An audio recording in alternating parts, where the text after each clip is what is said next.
Hola, ahí sí ya me escuchan. Ah, vale, perfecto, perfecto. Aquí estoy muchas gracias. Aquí me está ayudando Miguel. Ya me puso como organizador para que no tengamos conflicto con otras conexiones. Muy bien. Entonces, ya estamos otra vez en línea conectados. Les decía que es muy importante que para que podamos hacer una correcta interpretación de los requisitos de las normas, lo hagamos a través de una metodología de lectura sistemática. Es decir, imagínense una cruz. En el vértice de la cruz tenemos el requisito que estamos leyendo y queriendo entender para poder procesar, ya sea a través de su aplicación o ya sea a través de su auditoría o para dictar una capacitación. Para poder entender ese requisito, siguiendo la ruta de la cruz, es indispensable que podamos tener una lectura hacia arriba del documento y hacia abajo del documento. Y también que podamos hacer lectura de documentos paralelos. En la página web de ISO hay un link específico de cada uno de los comités técnicos. Uno de los comités que más se escribe es el Comité Técnico 176, que es el encargado de la elaboración y actualización de las normas de sistema de gestión de calidad. El 207, a su vez, es el ambiental, por ejemplo. El 176 escribe con muchísima frecuencia documentos que son aclaratorios, papers, guías de buenas prácticas de auditoría. Y ahí pueden ustedes encontrar muchísima información bien relevante para poder comprender los asuntos. Frente al tema del conocimiento, y hago toda esta introducción porque yo participé en un par de reuniones previas a la publicación de esta norma de los sistemas de gestión del conocimiento que se publicó ahora en el mes de octubre, la ISO 30401. Esta ISO 30401, Sistema del Conocimiento, está diseñada para ser certificable, es decir, que es una norma de requisitos basada en estructura de alto nivel. O sea que vale la pena que empecemos a analizarla, a estudiarla, pero tiene una dificultad fuerte y es la definición de conocimiento. No hubo un consenso para definir el conocimiento, el término conocimiento, como algo un poco más concreto que nos pudiera a nosotros facilitar su administración. La definición que se le dio es que se trata de un recurso humano o de una organización, o sea, un recurso individual o compartido, que le permite tanto a la persona como a la organización tomar buenas decisiones y acciones eficaces en el marco de un contexto. Si nosotros analizamos esa definición cabría, por ejemplo, para competencia. Entonces, yo soy competente. La competencia para mí como ser humano es un recurso, es algo sobre lo cual yo me puedo apoyar, sobre lo cual puedo operar, y esa competencia me permite tomar buenas decisiones y acciones eficaces. Pero yo también podría decir que la definición de conocimiento es, bueno, eso es una discusión un poco más de fondo, pero la ética o la moral, bueno, la ética es del ser humano, la moral es de una sociedad. Yo también podría decir que la ética es un recurso humano o de una organización que le permite tomar buenas decisiones y ser eficaz en un contexto. O sea, hay muchos términos que podrían recibir la misma definición. En la nota, la definición se advierte que ese conocimiento se puede aprender se puede adquirir, perdón, a través del aprendizaje o a través de la experiencia. Entonces ahí empieza a delimitarlo un poco, empieza ya a decir, ojo que no son los asuntos éticos, aunque podría ser, pero está más ligado específicamente a Asia asuntos más concretos que se pueden adquirir a través de la formación, a través de la experiencia, a través de las interacciones en el trabajo, en el ámbito personal y profesional. O sea, esto puede ser aplicado en muchísimos contextos, a través de muchísimos contextos. El aprendizaje es un proceso que se da como consecuencia de una serie de estímulos positivos o negativos. Yo puedo aprender asuntos negativos y puedo convivir con asuntos negativos cuando ese aprendizaje queda dentro de mí, o la experiencia me puede llevar a ser ineficiente o a ser ineficaz o a ser no efectivo. Por lo tanto, no necesariamente el hecho de decir que el aprendizaje o la experiencia siempre está asociado a que el conocimiento es el pertinente y es el apropiado. Eso entonces significa que tiene que haber una serie de filtros dentro de las organizaciones y que este asunto debe ser asumido y entendido a través de un sistema de gestión. Esa es la importancia del asunto, que el conocimiento no es por sí mismo algo que va entre las personas y se va transmitiendo de una generación a otra dentro de las organizaciones, sino que tiene que ser objeto de una administración, de un análisis, de una depuración, porque si ese conocimiento es equivocado, si ese conocimiento no está claramente direccionado, puede ser perjudicial también para las mismas organizaciones. Es decir, no basta con hacer capacitaciones, no basta con establecer procedimientos documentados, que quizá esas dos son las formas más comunes de retener el conocimiento, no de gestionarlo, sino de retenerlo, o por lo menos de mantenerlo en un sitio donde uno pueda ir a buscarlo. La gestión del conocimiento va mucho más allá. Hay otras personas, y era una de las críticas fuertes que se hacía en el proceso de construcción de la norma ISO 30401, y es que muchas personas consideran que el conocimiento es algo así como el manejo de datos y de información. Y entonces el tema de esta gestión del conocimiento para muchas personas pues simplemente consiste en tener unas bases de datos, y los sistemas de gestión del conocimiento básicamente son aplicativos tecnológicos digitales que administran datos y hacen algún tipo de procesamiento para que alguien sobre esa información procesada tome alguna decisión. La gestión del conocimiento va mucho más allá que la gestión de la administración de la información y datos. Ese es el gran reto, ese es el asunto complejo que tenemos nosotros que resolver en los sistemas de gestión. De manera general, hay 5 pasos fundamentales para... Sí. ¿Quién habla por aquí? Oscar Pardo. Hola, Oscar, ¿cómo estás? Bien, gracias. ¿Y tú? Muy bien, muchas gracias. Bueno. Simplemente un pequeño apunte con respecto a lo que estás diciendo. Sí.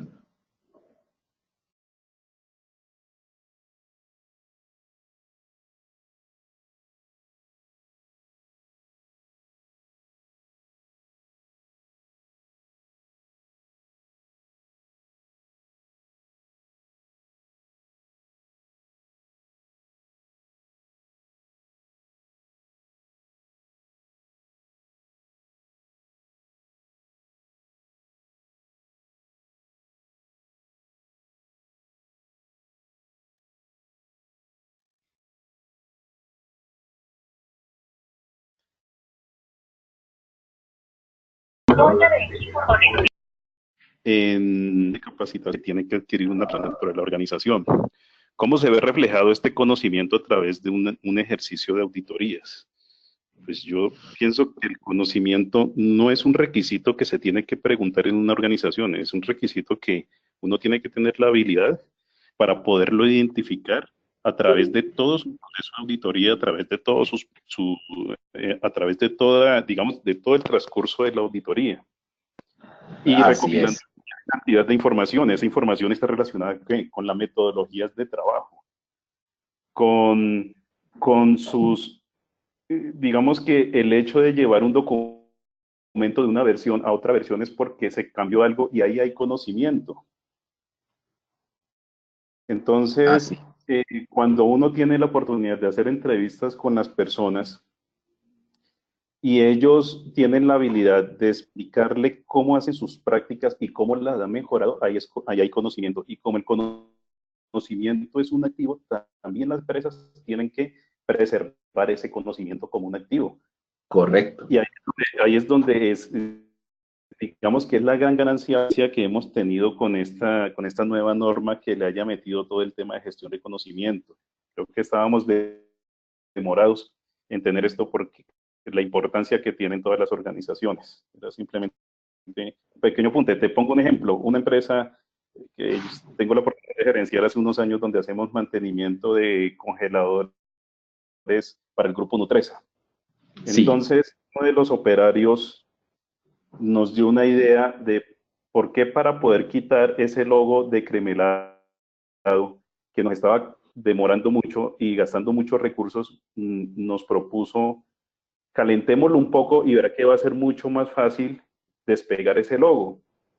Hombre, nos cambió la metodología de trabajo, nos aumentó la productividad y ese conocimiento lo adquirió a través de ensayos, ensayos de prueba de error. Digamos, ese conocimiento es el que uno tiene que adquirir y tiene que ver reflejado durante una auditoría. Ese es por lo menos un ejemplo del conocimiento que les puedo traer aquí como aporte simplemente a tus comentarios. Muchísimas gracias, Alberto. A vos, Oscar, excelente apunte, muchas gracias. Y pues realmente de eso es que se trata. Digamos que esa evolución de hablar básicamente de documentos, de información documentada, de capacitación, de competencias que teníamos en las normas previas, a incorporar los asuntos de conocimiento, es precisamente que las organizaciones, cuando se meten solamente en los temas de información documentada, han dado algunos aspectos. Ayer, por ejemplo, estaba estaba en una organización haciendo un análisis de unos planes de mejoramiento y me encontré que hace 3 o 4 años adquirieron una práctica. Las auditorías internas que hacen en esa empresa son especialmente basadas en los procedimientos documentados. Ellos son una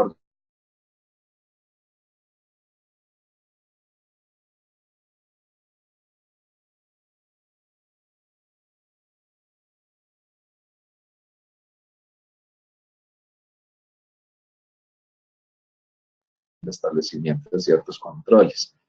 Pero desde hace 3 o 4 años alguien concluyó que cuando le ponían una no conformidad, la mejor acción correctiva que podían tomar era eliminar el requisito del procedimiento. Y ellos decían que la causa raíz de la no conformidad era que ese requisito estaba ahí escrito y que eso le generaba ineficiencias a la empresa. Y entonces empezaron a eliminar requisitos de sus propios procedimientos, como las acciones correctivas que vienen tomando hace 3 o 4 años. Y precisamente lo que están logrando con eso es desgastar o es deteriorar el conocimiento que han adquirido durante tantos años, simplemente por una estrategia de tratar de simplificar el proceso de acción correctiva posterior a las auditorías. Cuando uno no entiende que el conocimiento es un activo, cuando uno no comprende el valor inherente y el valor que se logra con una administración del conocimiento, pues se limita a tener ahí procedimientos y a tener algún tipo de información que no le aporta valor o beneficio y simplemente está llena de papeles. Esa es la transición importante. Ese es el asunto fundamental. Pero como debería ser abordado como un sistema de gestión, la norma 30401 lo establece como un sistema de gestión. Entonces nos dice, primero necesitamos determinar cuáles son los conocimientos necesarios para la operación de todos los procesos. Determinar cuáles son los conocimientos necesarios para lograr conformidad con productos y servicios, para lograr conformidad con los requisitos ambientales, para lograr conformidad con los requisitos en seguridad y salud, etcétera. En cualquier sistema de gestión, el requisito pues es similar. Primero hay que determinar cuáles son esos conocimientos. Es posible que esos conocimientos hoy existan. Y por lo tanto la organización debe empezar a identificar en dónde están, así como los sistemas de gestión de activos, en dónde están, en qué estado se encuentran, cuál es su nivel de actualización y cuál es su eficacia real. Porque como les digo, es posible que en muchos casos el conocimiento que tiene la organización no es el óptimo, no es el ideal, y se viene trabajando sobre metodologías obsoletas o sobre metodologías ineficientes. Y por lo tanto, mucho más allá de hacer la determinación, es determinar la capacidad de eficacia de ese activo que es el conocimiento. O sea que la primera fase en este tema es identificar cuáles son los conocimientos necesarios dentro de la operación de nuestros procesos y dentro de la operación de nuestra gestión, la gestión de la calidad, la gestión ambiental, la gestión de la seguridad y salud, la gestión de la información, la gestión de miles de cosas que administramos nosotros en nuestras organizaciones. Luego de tener ese inventario de activos, luego de tener claramente definido ese inventario, tenemos que asegurar que es el correcto y es el pertinente.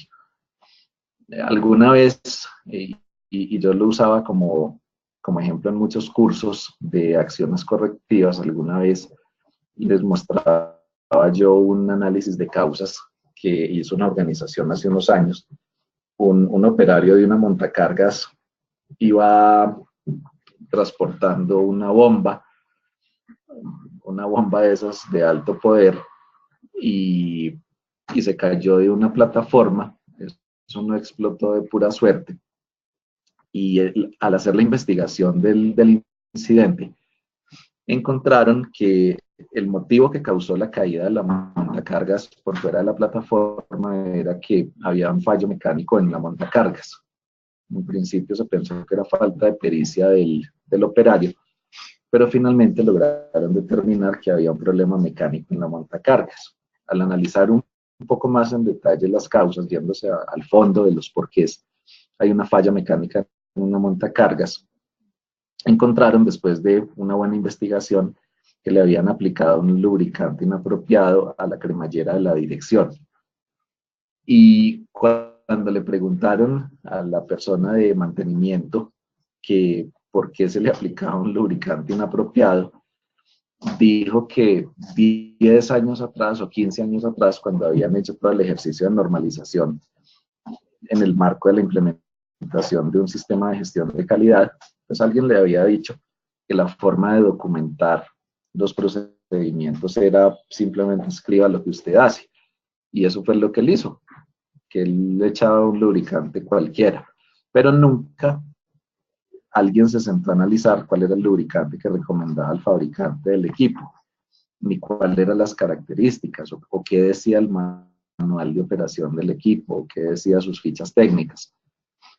En consecuencia, ese fue un conocimiento que se apropió dentro de la organización, pero era un conocimiento inapropiado, porque no tuvo en consideración los antecedentes previos y las necesidades reales del proceso. Solamente se basó en lo que por las prácticas de la organización, buenas o malas, habían tomado la decisión.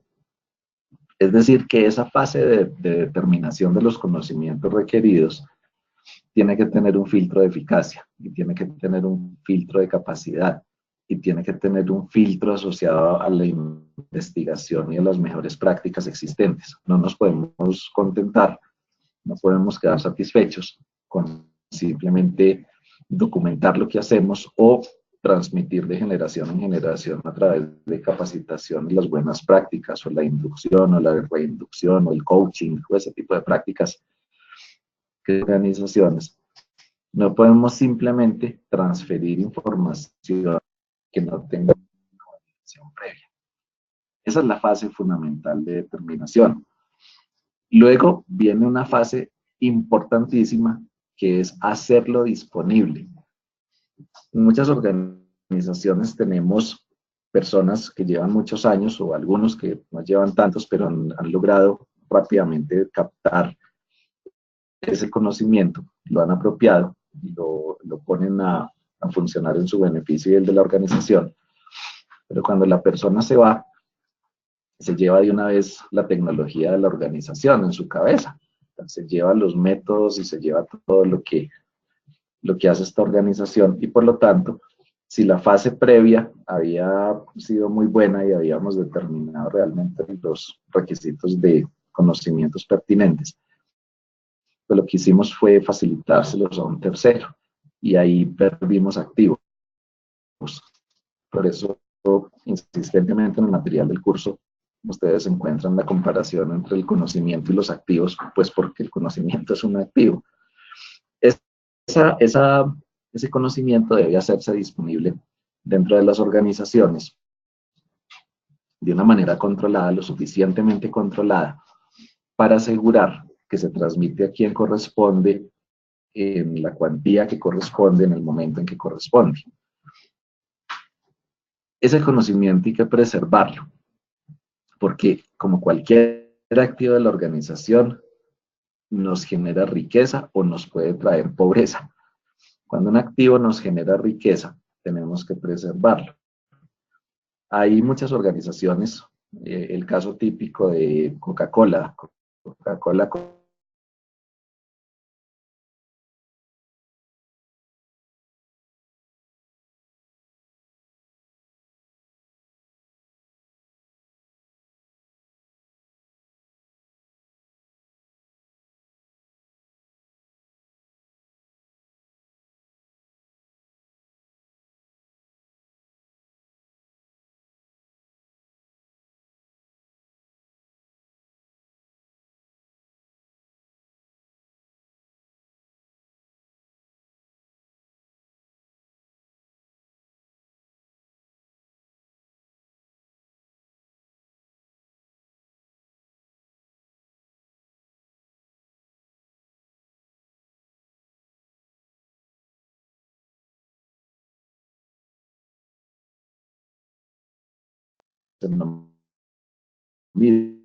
muchas compañías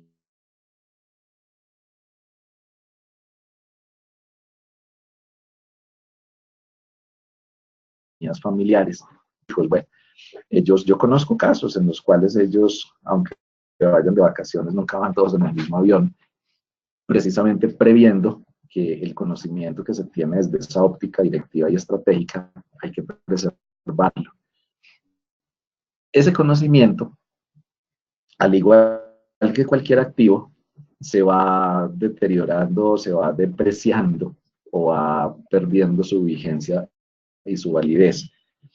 En nuestro caso y en el caso de la gran mayoría de las personas que ejercen su profesión o oficio, los conocimientos que nosotros tenemos van cambiando y, y nosotros no podemos quedarnos con conocimientos adquiridos hace 20 años porque estamos fuera del mercado.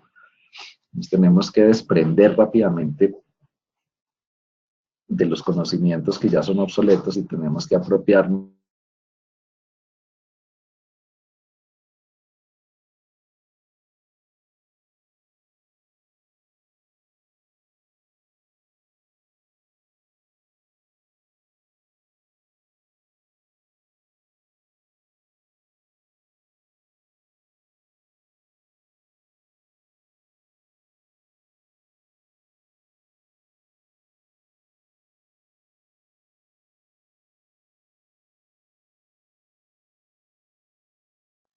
digamos que de cariño por su por su organización, pero no quiere decir que siga usando ese mismo tipo de equipos a la fecha, porque hoy la fábrica no sería lo que es.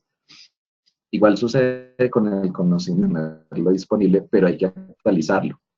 Y el conocimiento se tiene que actualizar a la velocidad y necesidad de las circunstancias cambiantes que tenemos en el mundo. Hacer un análisis de contexto en una organización no significa hacer una matriz pestel o pestal. Eso pues es una forma, eso es un camino, pero eso no dura mucho.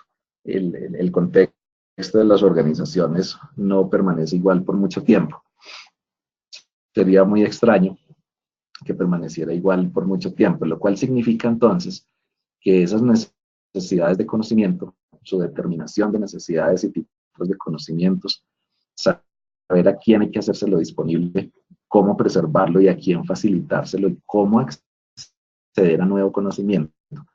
Eso tiene que ser administrado bajo una óptica de sistema de gestión, para que finalmente todas las actividades que se lleven en la organización tengan en cuenta ese conocimiento como una base, como una plataforma que les permita tomar decisiones. De ahí salió el concepto de conocimiento. El concepto de conocimiento de estas normas es ese, es simplemente algo que no está claramente definido, un recurso humano o de una organización que le permite tomar buenas decisiones y emprender acciones eficaces dentro de un contexto especificado. Por eso se llega a esa conclusión, por eso es que se llega a tomar ese tipo de requisitos y de decisiones frente a la construcción de normas asociadas a estos sistemas de gestión.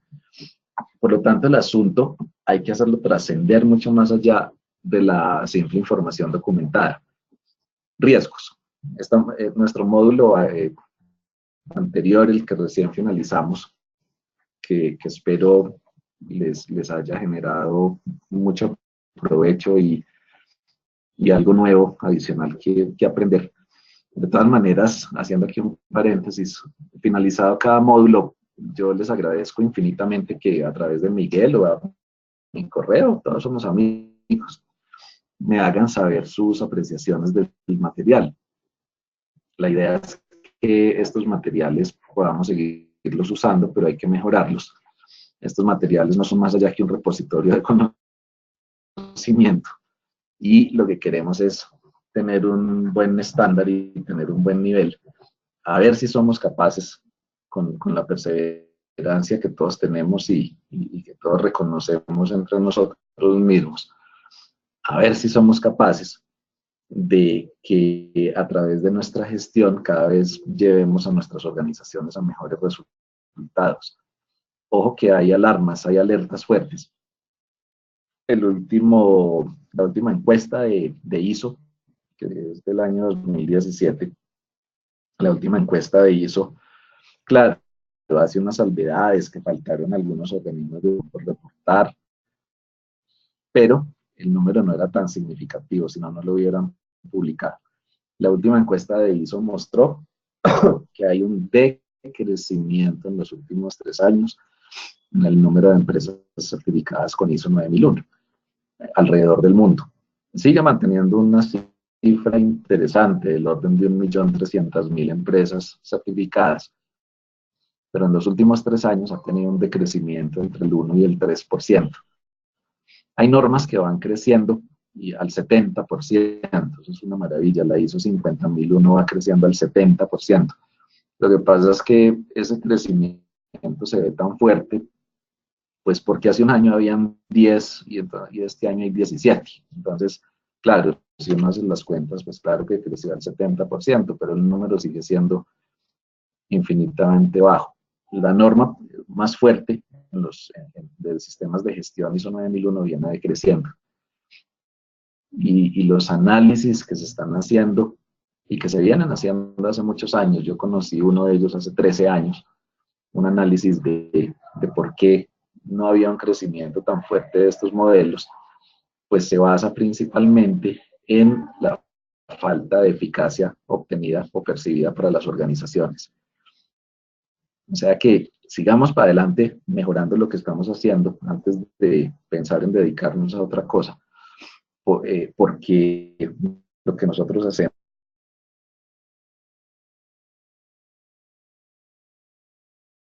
apreciaciones de los cursos, ya sea el congreso, los talleres o el mismo tipo de curso. O sea, sí, ese sí es el tema que deberíamos estar abordando. Bien, saliéndome ahí un poco del tema. El asunto de riesgos que estábamos hablando, no lo podemos dejar simplemente en el enunciado de unos riesgos. Ya aprendimos con el curso anterior que el riesgo es el efecto de exponernos a una amenaza. La gestión de riesgos es el efecto que causa un hecho indeseable, un hecho incierto, indeseable. Cuando el hecho es cierto, eso no es un riesgo, eso es una no conformidad. Y la acción que se toma no es una acción para abordar los riesgos, es una acción correctiva. Todo el enfoque de riesgos pues está principalmente ligado, conectado a hechos inciertos. Resulta que esos hechos inciertos pues tienen alguna probabilidad de llegar a convertirse en un efecto indeseable o en efectos deseables desde el punto de vista de oportunidades. Y hasta ahí nos hemos contentado, pues resulta que hasta ahí no hemos hecho la tarea completa. De ahí tenemos que formular acciones y tenemos que ser muy estratégicos en formular unas acciones, pero esas acciones tienen que trascender del cuadrito. O sea, que yo tenga una matriz de riesgos muy hermosa, pues con 20 acciones ahí de colores verde, amarillo y roja. Eso no significa nada, eso no es más allá que un ejercicio académico. Y los ejercicios académicos serán muy bonitos en la universidad, pues para que el profesor le ponga un 4, un 3, un 5. En la vida real lo que nosotros necesitamos son aplicaciones reales, son aplicaciones eficaces en nuestras organizaciones. Y lo importante entonces de los riesgos, de las no conformidades, de salidas no conformes, de las quejas, de cualquier tipo de fuente de falla o de no alcanzar un objetivo, es que hacemos y esa formulación tiene que pasar por el filtro de los conocimientos. Es decir, nosotros tendríamos que mirarlo, la acción misma como un conocimiento que se tiene que incorporar en la organización. Y al incorporarlo dentro de la organización, pasan los mismos filtros. La determinación de la pertinencia, la determinación de la necesidad, el cómo es que nosotros, perdón, me pregunta aquí Lili, si esas cifras son a nivel mundial. Sí, Lili.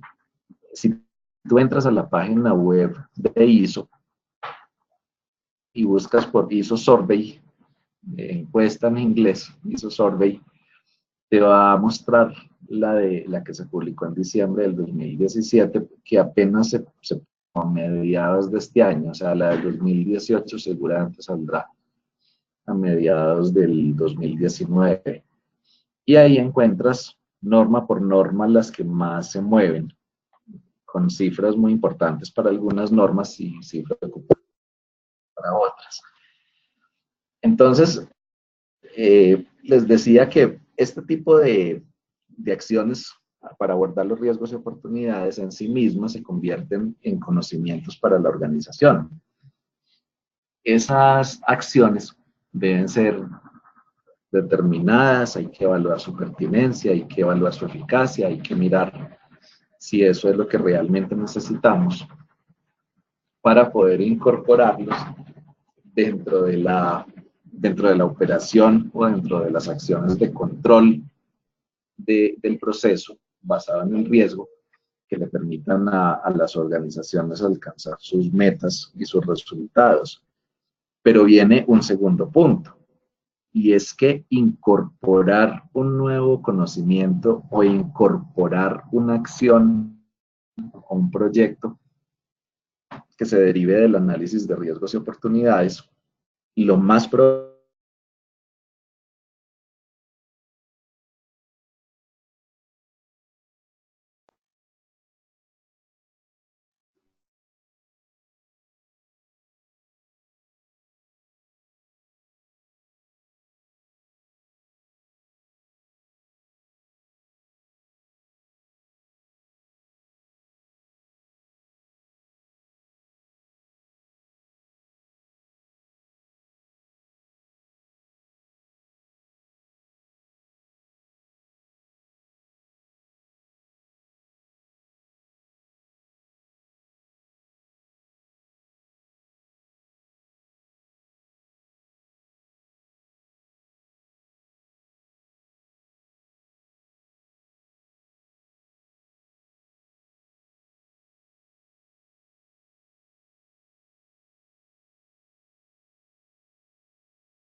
que les parece suficiente un papelito bonito. Yo creo que a nosotros nos debe parecer suficiente una organización sólida, rentable, capaz de hacer lo que tiene que hacer. Eso es lo que debería ser suficiente para nosotros, no un montón de papelitos adornados. Sí, Oscar. Ahorita que estabas hablando de la dinámica de las normas ISO y digamos que dentro de esas dinámicas tú mencionaste la disminución de las certificaciones bajo la norma de calidad. Lo que pasa es que perdí un momento la comunicación ahí. Esa dinámica, vale. ¿a qué se debe?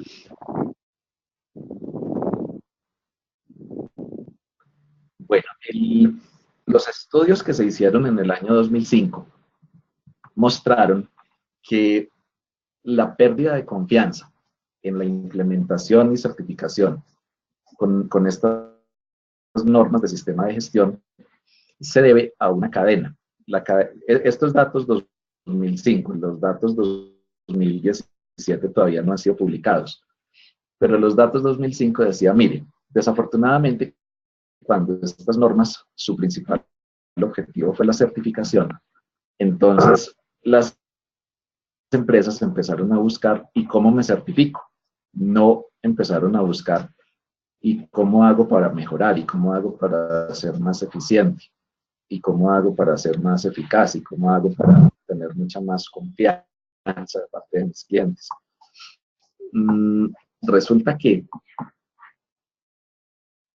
la cadena empezó con que las empresas querían, era su principal objetivo.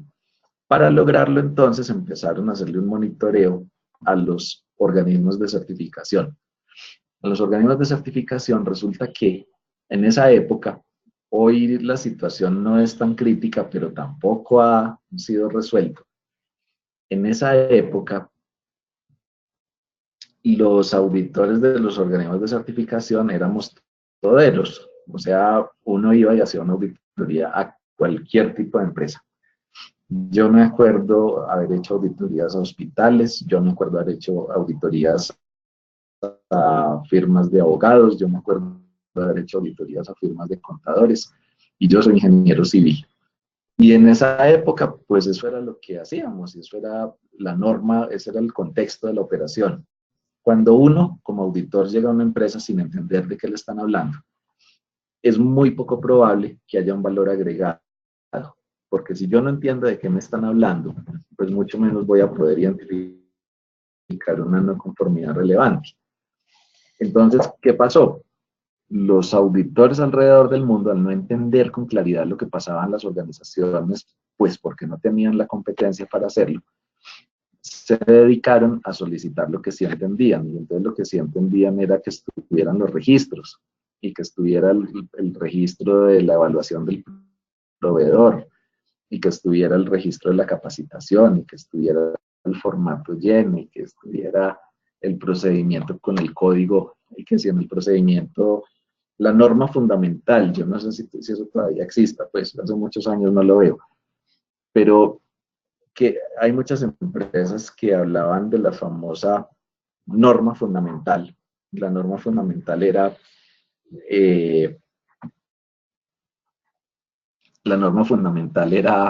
aquí me están diciendo que se me acabó el tiempo, que todo tenía que estar con Arial 12 y no sé qué. Entonces, los auditores alrededor del mundo empezaron a auditar eso. En consecuencia, los consultores empezaron a asesorar para que se certifiquen, no para que tengan sistemas de gestión adecuados. Y entonces los mismos consultores empezaron a simular las malas prácticas de los auditores.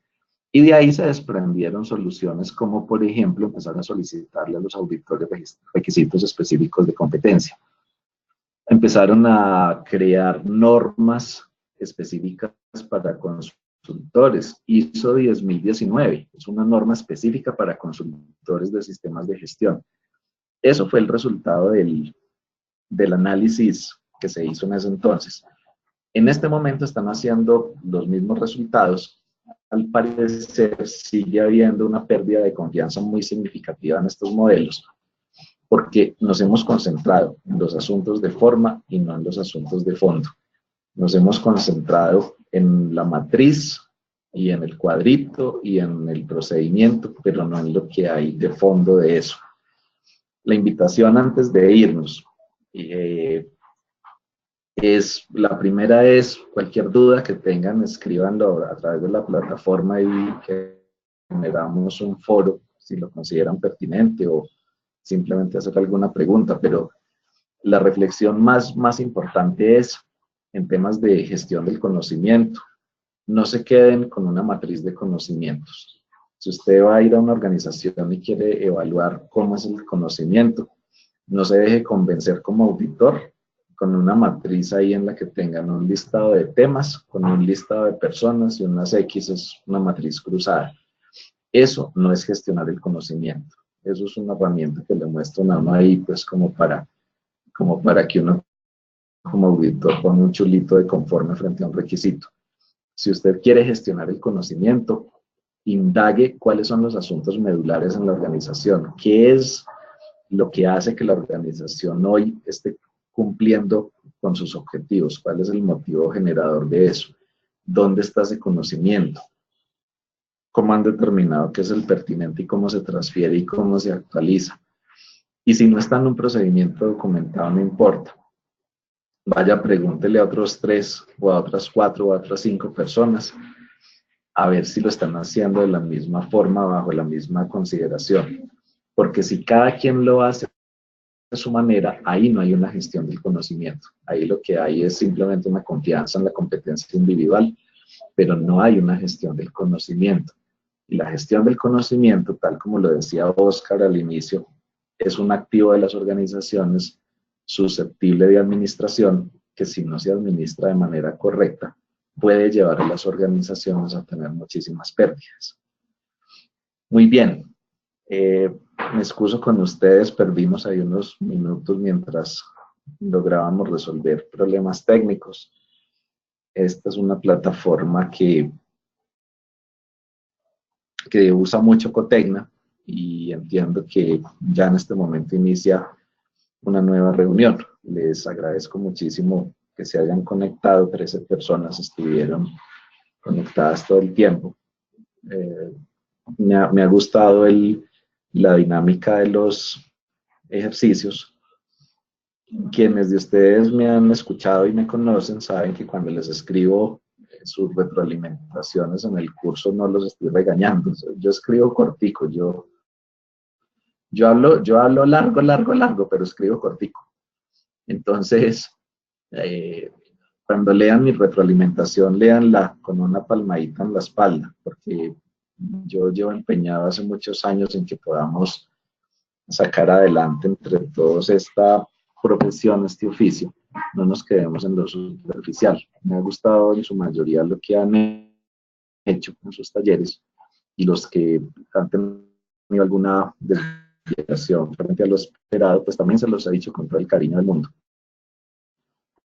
que somos una comunidad de personas que nos dedicamos a este tema y tenemos que propender por ser los mejores. Muy bien, espero que tengan una buena noche.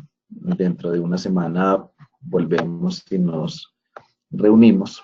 Si tienen alguna pregunta de este tema, escríbanme. Y para la próxima semana podemos iniciar con preguntas. Si quieren que tengamos otra dinámica o si les parece, pues retomamos así el tema que yo elijo derivado de los talleres que ustedes me presentan. No les hablo de la totalidad, sino de aquellos asuntos donde veo que puede haber alguna dificultad de comprensión. Entonces, muchas gracias. Descansen y seguimos en contacto.